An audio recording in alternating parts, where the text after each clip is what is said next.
हम्म, तो guys good evening. फटाफट एक बार ज्वाइन हो जाइए मेरे दोस्त, जो भी हमारे क्लास 10 के स्टूडेंट हमारे हैं, जब भी हमारे क्लास 10 के दोस्त लोग हमारे पढ़ते हैं, तो एक बार फिर से ज्वाइन हो जाइए। तो ये क्लास 10 का डेली आपको मैं 4 बजे शाम को, डेली मैं 4 बजे शाम को, याद रखना, मैं क्लास दे रहा हूँ, ठीक है ना। और इस क्लास को मिस नहीं करना है, क्योंकि टॉपर बैच है। अगर इसे पढ़ लेते हो ना, तो आपको 450 नंबर कम से कम लाना है। जितना स्टूडेंट पढ़ोगे सबका 450 प्लस आ जाएगा, अगर पढ़ोगे तब। तो आपको उस अनुसार से क्वेश्चन पढ़ाया जा रहा है। तो आज का हमारा लेक्चर क्या है? तो आज का लेक्चर अर्थशास्त्र, जिसको हम लोग क्या क्लास है, इकोनॉमिक्स कहते हैं। तो क्लास 10th का इकोनॉमिक्स, आई मीन अर्थशास्त्र के चैप्टर 3, जिस चैप्टर के नाम है हमको क्या है, मुद्रा बचत एवं शाखा।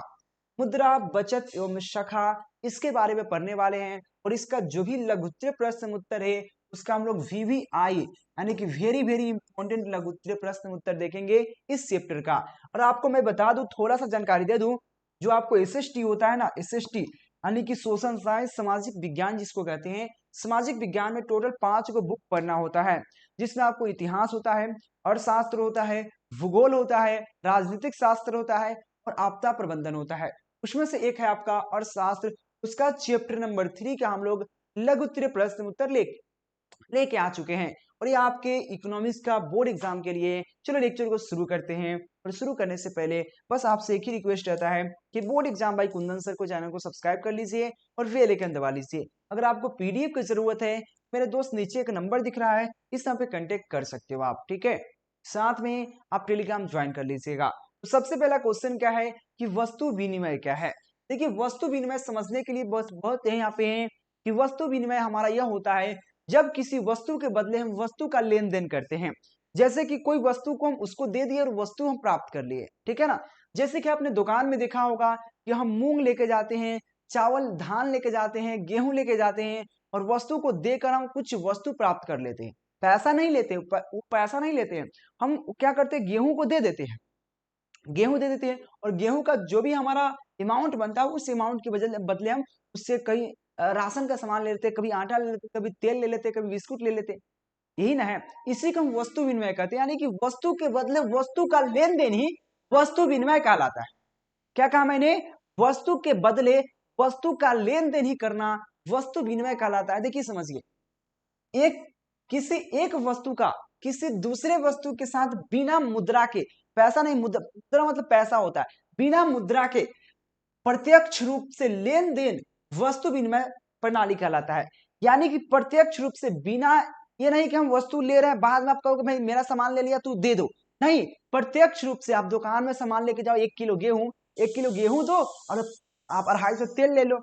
अब 250 करू तेल ले लोगे, तो क्या उसके बाद में आप कहने जाओगे भाई 1 किलो मेरा गेहूं काहे ले लिया? भाई उसके बदले आपको तेल दिया गया, इसमें झगड़ा झंझट की कोई बातें नहीं है।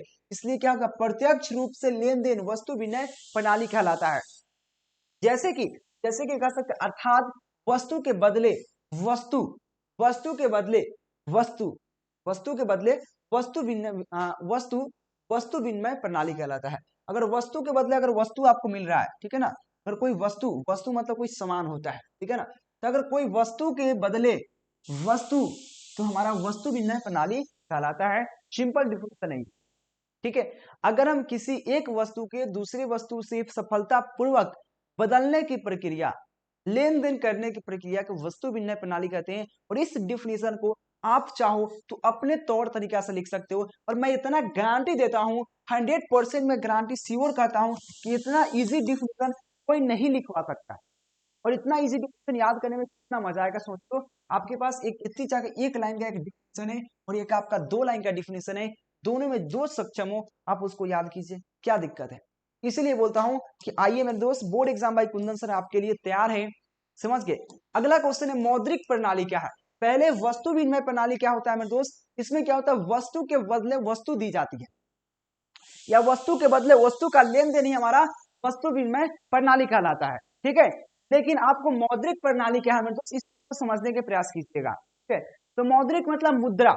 जब किसी वस्तु के बदले हम मुद्रा लेते हैं, हम किसी वस्तु को बेचते हैं और उससे हम मुद्रा प्राप्त करते हैं, और उस मुद्रा से हम अपनी जरूरतें पूरी करते हैं, इसी को हम लोग बोलते हैं मौद्रिक प्रणाली बोलते हैं। यानी कि मुद्रा को, हम किसी वस्तु को बेचकर मुद्रा प्राप्त कर लिए, पैसा प्राप्त कर लिए। और जैसे कि आप कुछ बाजार में सामान बेचने जाते हो, बाजार में सामान बेचते हो उसके बदले आप पैसा लेते हो, ना कि उसके बदले कोई सामान लेते हो। पहले पैसा लेते हो, फिर उस पैसे से आप अपने अलग अलग जरूरतें को पूरी करते हो, अपने जरूरत जो भी होता है उसकी पूर्ति करते हो आप लोग। ठीक है, देखिए मौद्रिक प्रणाली क्या कहता है, तो मौद्रिक प्रणाली में विनिमय का सारा कार्य मुद्रा के सहायता से होता है। जैसे समझ लीजिए मौद्रिक प्रणाली में विनिमय की सारा कार्य जो होता है मुद्रा के माध्यम से होता है, मुद्रा के प्रणाली से होता है, सहायता से होता है। इस प्रणाली में कोई व्यक्ति वस्तु या सेवा मतलब कोई वस्तु या सेवा बेचकर मुद्रा प्राप्त करता है। क्या करता है, उसको बेचता है, फिर वह मुद्रा प्राप्त करता है, और मुद्रा प्राप्त करके क्या करता है, मुद्रा से, और फिर उस मुद्रा से अपनी जरूरतों की वस्तु प्राप्त करता है, और जरूरतों की वस्तु अपने पूरी करता है अपने लाइफ में। ठीक है, इसी को हम लोग क्या कहते हैं, आपको यहाँ पे मौद्रिक प्रणाली कहते हैं। क्या कहते हैं उसको, मौद्रिक प्रणाली कहते हैं। ठीक है, इस चीज को ध्यान में रखना है कि मौद्रिक प्रणाली क्या है, जब किसी वस्तु के बदले हम क्या करते हैं, मुद्रा प्राप्त करते हैं, और उस मुद्रे से हम किसी वस्तु को अपने जरूरतें पूरी करते हैं या किसी वस्तु को खरीदते हैं, उसे हम लोग मौद्रिक प्रणाली कहते हैं। चाहे विनिमय प्रणाली, वस्तु विनिमय प्रणाली और मुद्रा प्रणाली समझ गए। वस्तु विनिमय प्रणाली में क्या होता है, हम वस्तु के बदले वस्तु लेते हैं, हम उसको वस्तु विनिमय प्रणाली कहते हैं। और मौद्रिक प्रणाली में क्या है, किसी वस्तु को बेचकर हम मुद्रा प्राप्त करके अपने जरूरतों के हिसाब से उस मुद्रे को खर्च करते हैं, हम लोग को क्या कहलाते हैं, उसको मौद्रिक प्रणाली कहलाते हैं। अगला क्वेश्चन आपके सामने है, मुद्रा की परिभाषा दे। मुद्रा है क्या?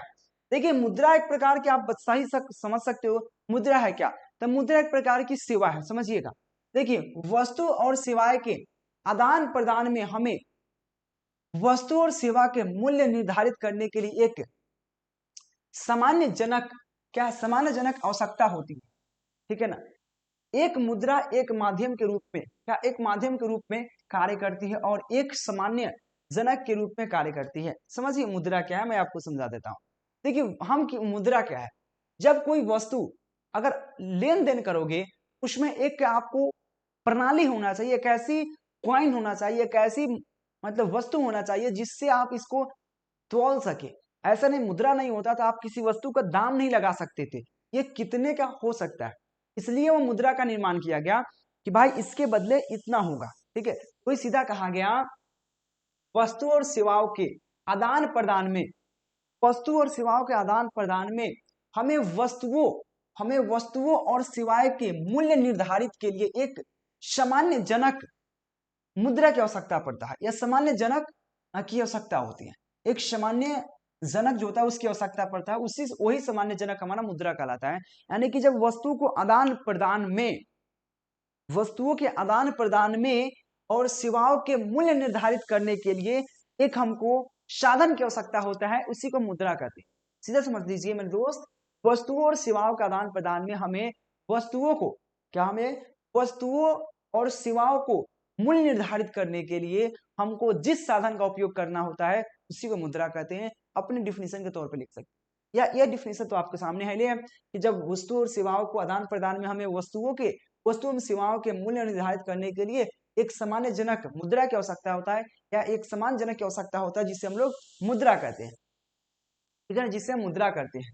यह एक मुद्रा माध्यम से हम यानी कि मुद्रा के माध्यम के रूप में क्या कहते हैं, कार्य करती है, और एक मुद्रा के रूप में कार्य करती है, और एक सामान्य यहाँ पे जनक के रूप में कार्य करती है। एक सामान्य क्या करता है, यहाँ पे भाजक के रूप में कार्य करती है। भाजक मतलब होता है यहाँ पे जिसको लेन देन कर सके, भाजक के रूप में कार्य करती है।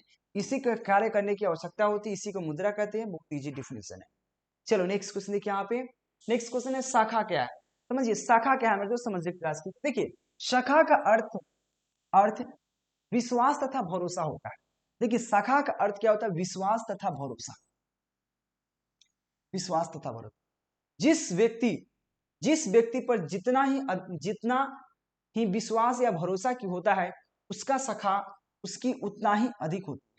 अर्थात यानी कि अर्थशास्त्र में शाखा का मतलब होता है ऋण लौटाने तथा भुगतान करने की क्षमता में विश्वास। देखिए शाखा का मतलब होता है, अगर आप किसी से अब कर्जा ले रहे हो तो कर्जा उसी को मिलता है जिस पर विश्वास हो कि भाई ये लौटा देगा।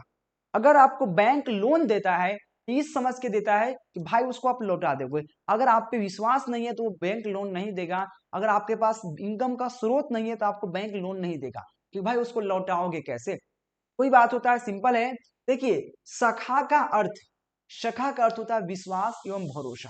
क्या विश्वास एवं भरोसा, यानी कि अटूट भरोसा होना चाहिए। इससे व्यक्ति क्या करता है, व्यक्ति पर जितना ही विश्वास या भरोसा होता है, अगर किसी व्यक्ति पर जितना अधिक विश्वास एवं भरोसा होता है, उसका शाखा क्या होता है, उतना ही अधिक होता है। उसकी शाखा उतना ही क्या होता है, अधिक होती है। और शास्त्र में शाखा का मतलब होता है ऋण देना, मतलब कर्ज देना और कर्ज लेने की एक प्रक्रिया को ही शाखा कहते हैं, ठीक है ना। ऋण लौटाने तथा भुगतान करने की क्षमता को ही आपको विश्वास होता है। विश्वास ही हमारा शाखा है। यह हमारा इस चैप्टर का 4 क्वेश्चन था जो आपके एग्जाम में आने वाला क्वेश्चन है। इसके बाद नेक्स्ट चैप्टर आता है जो आपको नेक्स्ट लेक्चर में लेके आएंगे, जो चैप्टर का नाम है आपके पास यहाँ पर हमारे वित्तीय व्यवस्था, आप संस्था, जो आपको नेक्स्ट चैप्टर में पढ़ाएंगे। टेंशन मत लीजिए, एक एक चैप्टर करके पढ़िएगा, हर एक चीज याद हो जाएगा मेरे दोस्त। चैनल को सब्सक्राइब कर लेना है, बेल आइकन दबा लेना है। Thank you watching for this video. मिलते हैं नेक्स्ट लेक्चर के नेक्स्ट वीडियो के साथ। Thank you, bye bye. PDF notes के लिए कांटेक्ट जरूर कीजिएगा। Thank you.